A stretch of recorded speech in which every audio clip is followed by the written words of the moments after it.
Welcome to DJMTV. Bode George will be retired military general.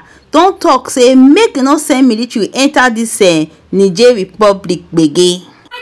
Correct people, we greet you now. Welcome now to DJMTV on our WhatsApp channel. Where the summer on with ogbonge updates, breaking news, updated updates. So I beg my people, if you never subscribe to our YouTube channel, make una rush now, make una go subscribe, and also turn on that notification bell so that anytime we say we drop any update like this, una go dey notified. Our Facebook page, my people, make una follow us and make una dey like. Una do well.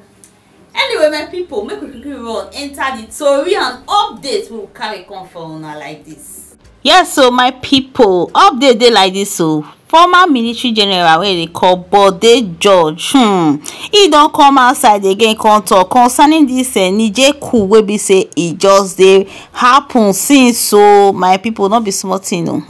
He talk say this Niger coup so say na sense they go take handle am. He said Tinubu and ECOWAS say they get enough time to dialogue with Niger.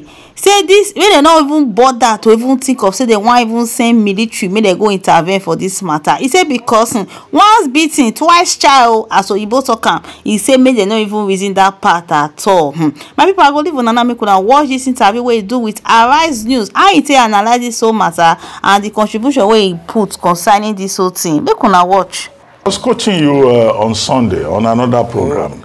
This day live. And you are told, Nigeria should not go to war, should not be part of the ECOWAS resolution for a military intervention. And I was a bit baffled. This is the first time I will see a retired general, who was also at the National Defense College, scared at the prospect of a military intervention.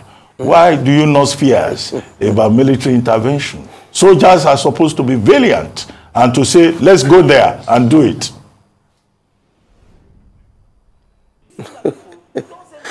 You know, Ruben, that's quite interesting. You know, once beaten, twice shy. You know, you are a doctorate fellow in English. Now, you learn from your experience. We were in ECOMOG, all right? Who was the main country that was responsible militarily, the financial support, personnel, you know, of the armed forces? We did extremely so much. What was the benefit to Nigeria? You know, in world politics, like you said, I was teaching at the National War College. Before you consider going to war as a nation, you teach your boys the national interests of your country. Anything that falls out of that is not a major concern to you. But if anybody infringes on your national interests, then you can go to war, because you are going there to defend something so vital to your country. And learning from the ECOMOG experience, and we said to them, how can we now go again to Niger? What is the benefit?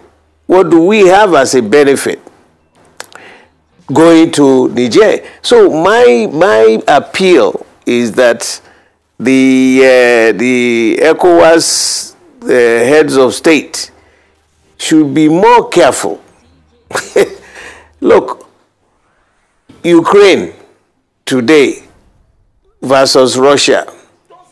Putin thought it would be about a 1 week issue and it will be over. But we are over a year now. They are still fighting. People are dying. Innocent people are dying. War is not a tea party. And it is better to jaw rather than war. I'm talking from experience. And I'm talking from the fact that Niger is not the only country in the whole geopolitical belt of the Francophone countries that has a military administration.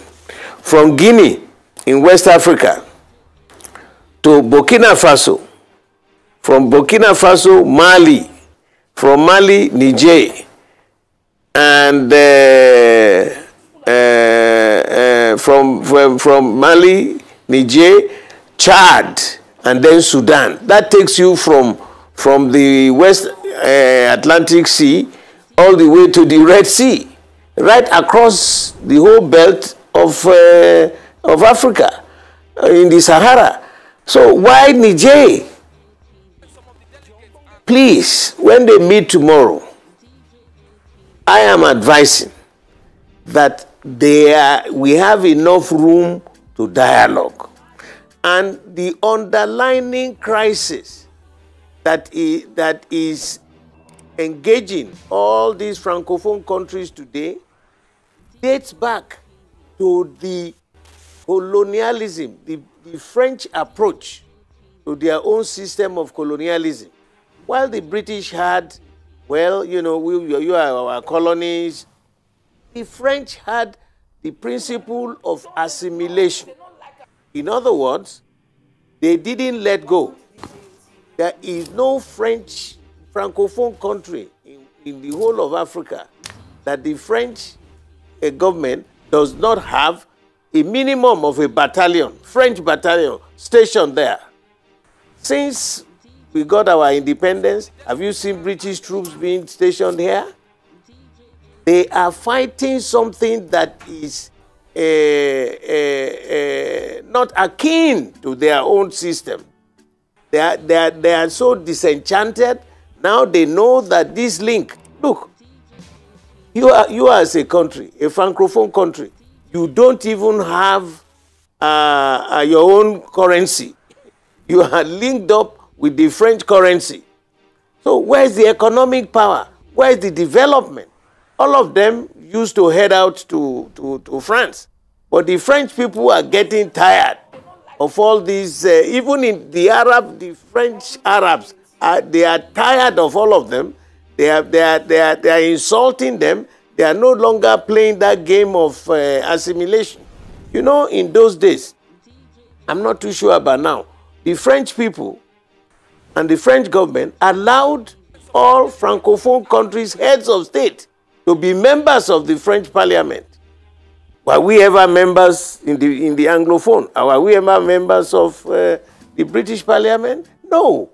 But when you divorce, you move, you develop.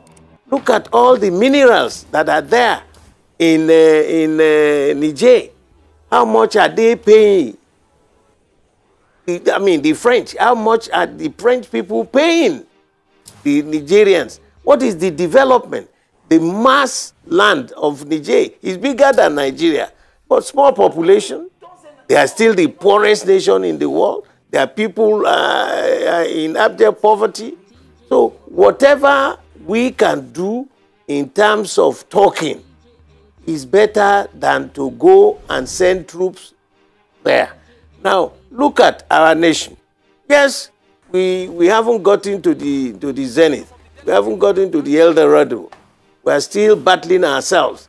The type of constitution we are running, the ways you look at and listen to that the discussion about ministers being appointed. Oh, you're not doing it geopolitically. Some zones in the Delta State. Those are not normal developmental crises which we must resolve.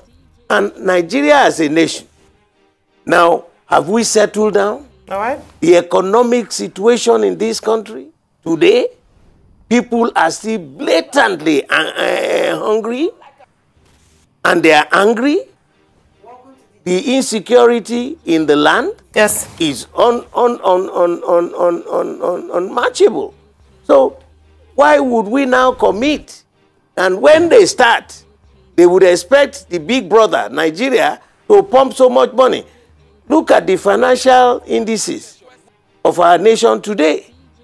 The last time we went to ECOMOG, it was much, much better, and we were much more stable economically in this country. So why do we want to commit a lot of funds that you use to develop the people?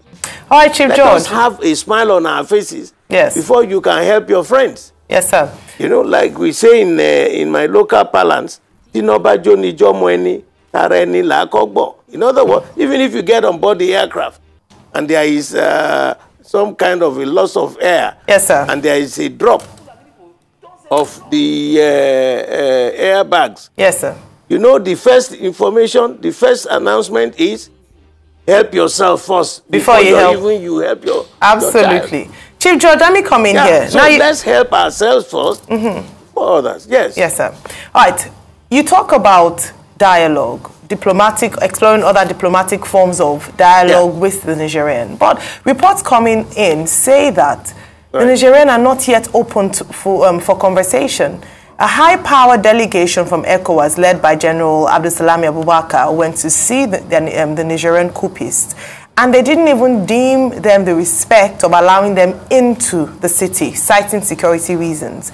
In the event that the Nigerian coupists are unwilling to discuss or open discussions, dialogue with ECOWAS, do you still think they shouldn't attempt military intervention? Who took over government? And I'm not talking from experience.